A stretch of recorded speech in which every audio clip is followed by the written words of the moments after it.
Well, look, if I can reinterpret that, I mean, he spoke to us. He didn't exactly hear the question. Actually, what he was intending to say is he always has second thoughts, and he actually had second thoughts about possibly a higher tariff response to China. The Trump administration is on cleanup duty, cleanup on aisle 7, over Trump's comment that he regrets his trade war with China. Chief House Economic Advisor Larry Kudlow making the Sunday show rounds to insist that his boss had misunderstood the question. Jason Johnson, Tiffany Cross, and EJ Dionne are back with that. I don't mean to, like, literally laugh at Trump, but EJ Dionne, I'm going to go to you on this first because, you know, I used to be on Larry Kudlow's show all the time. I thought I knew what he stood for. I thought he was against tariffs. But anyway, he's now twisting himself in all sorts of pretzels to make all of this make sense. He also was called upon to defend Donald Trump's hereby order that American businesses cease doing all business with China. He is now trying to clean that up. Here he is. I know he said, I hereby order, but what he said to them, in effect, was that you begin to look or you begin to search for ways to move. Well, I'm just thinking about what... You know, no. What he said is, I hereby order. Your thoughts, EJ? Well, first of all, I want to say I misunderstood your question, so anything I say from now on, I'm going to disown in 5 minutes. I mean, give me a break.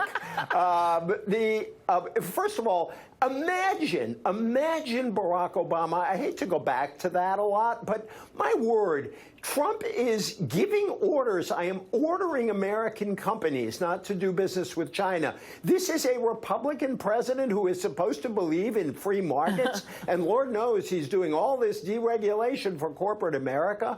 If Obama had said that, he would have been compared to Joe Stalin or God knows whom. And so they can't clean that up. That's out there. And indeed, they've had to go back and forth on that.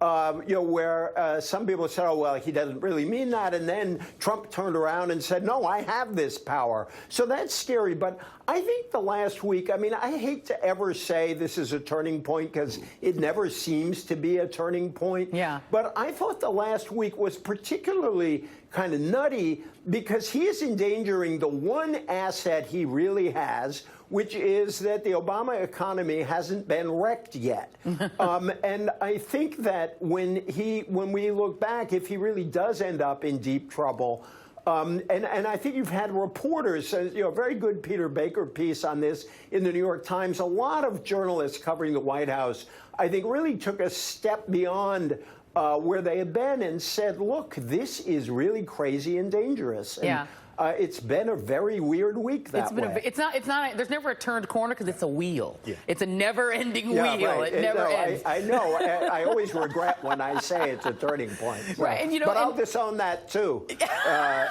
I didn't say that on TV. You didn't see me say that. I don't know. But Tiffany, yeah, right, I mean, exactly.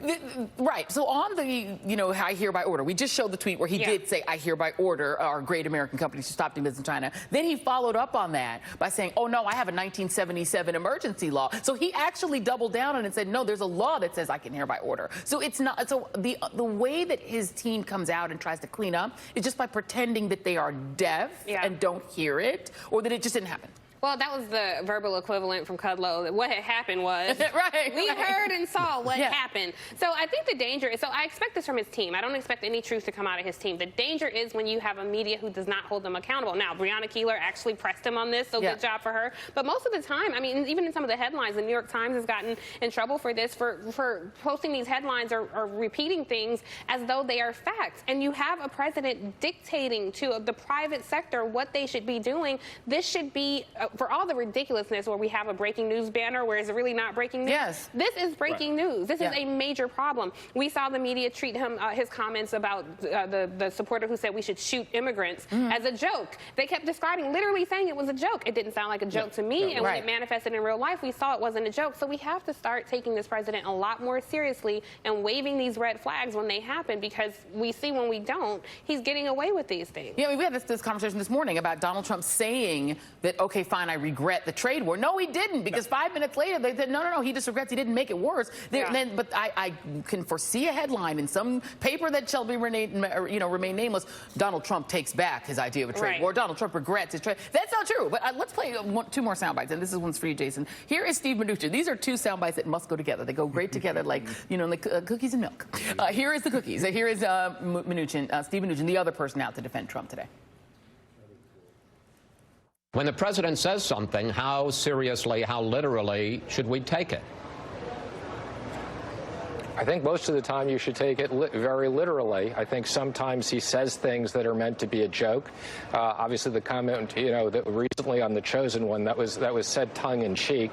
That wasn't meant to be a serious comment. I think most people know the president is serious about China and trade, so people should understand that. He is very determined. He's trying to correct something that's gone on for the last 20 years where we have a very unfair trading relationship that's been a tremendous disadvantage to U.S. companies and U.S. workers. So it's a little incoherent, Jason. Some of it's literally. He says sometimes, most of the time, it's literally not the God part, but the China part. It's sometimes. But here's another one that takes all that kind of back. Here is cut 4 from my team. We're at pains to say, well, Chairman Xi is not an enemy of the country, but you didn't say the same about Fed Chairman Powell. Well, I really wanted to first comment on President Xi. On Powell, I don't think it was a literal comment that he's an enemy. But again, my position on the Fed is. Okay, so it's not literally anymore. If I had a Tubman for every time Steve Mnuchin came out, or any other person in this administration trying to justify this kind of insane behavior, I would be very, very rich. Here's the problem.